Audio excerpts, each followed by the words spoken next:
What's going on, YouTube? Welcome back to the channel. And if you guys have been following along for the last month or two, y'all will know that we have been daily driving the IDI, whether that be driving 20 minutes to work and just driving around town, or taking this truck about 2 hours back home. And with that, you're obviously going to have some issues that arise, especially after the truck was pretty much neglected for 3 or 4 years prior to my ownership. So as you guys just watched in the last video, we knocked out the injector return lines. Well, today we are going to be knocking out the water pump. So let's go ahead and get started with that video, and hopefully you guys enjoy. As you guys just saw in the last video, we just knocked out the return lines on the IDI. We just made it back home, and what do you know, a new issue with the truck has came around. So we're gonna have to tackle that today. But in the meantime, I'm gonna have to move this Chevy. I didn't film it, but we just knocked out a transfer case on this thing. We had to totally disassemble and reassemble a new one with the correct input shaft. Definitely a pain, but this truck has been pretty much sitting for the last 2 or 3 weeks. As you guys can tell, it's got a lot of pollen on it. So I need to go ahead and move it, but I know it's not gonna start. I've already tried. It is totally dead.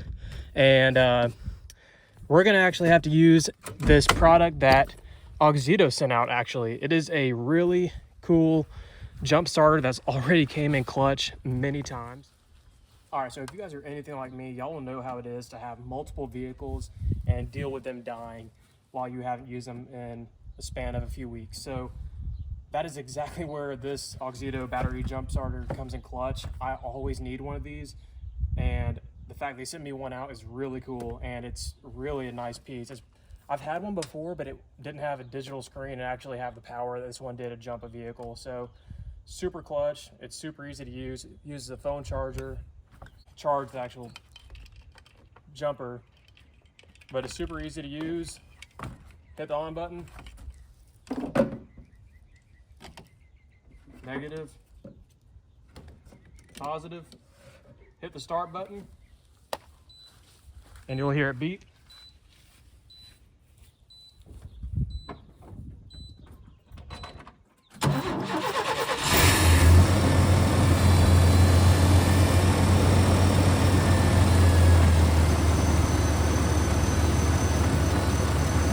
And so just like that, it's super simple. It'll automatically discharge once you take off the power from it. And that's all you gotta do. So this thing lasts a super long time, as you can tell. I've already used it for a couple of jumps. I definitely recommend that. And if you guys are interested in this piece, go ahead and check out my link and you'll get 15% off. And it's a nice piece and it'll last you a long time.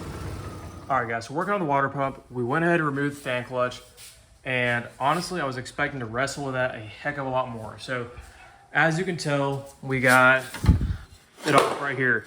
I want to show you guys exactly what I did, because I was reading last night, this is the hardest part of the job. Well, I just did it in 5 minutes. So I just took this wrench, and imagine the bolt's still there. So sitting on there like that. So while I was holding this straight up, all I did was get my 3-pound hammer, and I was hammering it down while applying pressure to the right, because the right thread loosened. So that's all I did, and I removed this thing in literally 2 minutes. So we're gonna go ahead and keep moving along. Hopefully nothing else is that difficult. I mean, standard procedure. So I'm gonna remove all the belts, take off the alternator, or not take off the alternator, take off all these belts, and then remove the pulleys and that I need to. I think I gotta move the power steering pump bracket off because it's bolted onto the water pump along with this bracket. So we're gonna kind of just send it and see how it goes. But yeah, not too bad so far. So the power steering bolts have been removed, all those, and I went ahead and took off all the belts. And now we have access to the water pump, and check this out. That thing's bad for sure. So that's a good sign. At least it's not anything else, but still got a little bit more disassembly to do. I think I need to remove that bracket all the way to get access to a bolt that might be behind it, like right here, and should be good to go. I need to just take these 2 bolts off. I'm not sure. I'm kind of just doing this, winging it. So just taking off what looks like is necessary. Also, like, overwhelmed by all the belts. There's like 40,000 belts on this truck, so I took some pictures. But anyways, let me go ahead and remove the rest of these brackets and whatever I need to get off to access this water pump. So we got pretty much access to all the bolts, and what I'm gonna do is each time I remove one, I'm gonna go ahead and insert it into the new water pump to ensure we have the correct bolts in the right place. So that's very essential. These bolts are different sizes and you may not be able to tell on some of them. So also need to make sure we have every bolt that needs to be coated with thread sealer has that on it, but should be on the home stretch now. So I'm gonna go ahead and pop all these bolts off and we should be good to go.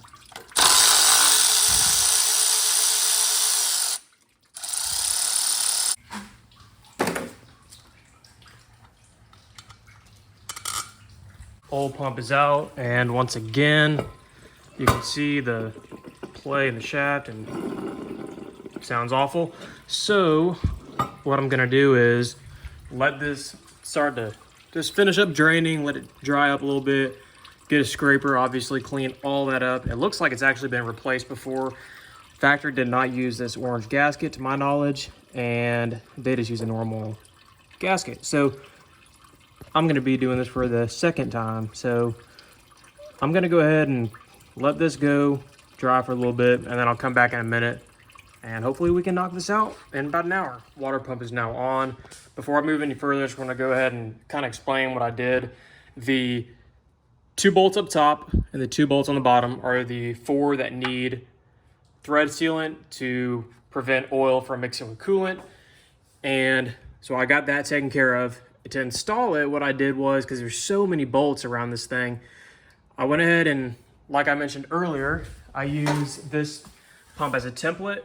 I began with the top 2 bolts, and I had them, I slid them in with the water pump on, and then I just came back over here and grabbed the bolt that I was going to use for the pump that's now on the truck, and it was super easy. So I used the gasket, but I put a very, very thin layer of RTV around, kind of just using it as a glue, not actually double seal, but not too bad of a job. All I got to do is mount up the power steering pump bracket, reinstall that. I got a couple bolts here I need to retighten, and the air pump belt as well, and it should be pretty much good to go. Super glad it hasn't gone too bad so far, so knock on wood, it keeps going smoothly. Alrighty guys, so I didn't film anything after that portion that you guys just saw. All we did from then on was install the rest of the brackets and the accessories and then put in fresh coolant. So thankfully a pretty straightforward process. It was about a 6-hour install from start to finish, and I was really just taking my time. So everything went smooth. I've driven the truck about 100+ miles and no leaks of any sort. So knock on wood, we were all good to go. If you guys enjoyed the video, please leave a like and comment, and I will catch you guys in the next one.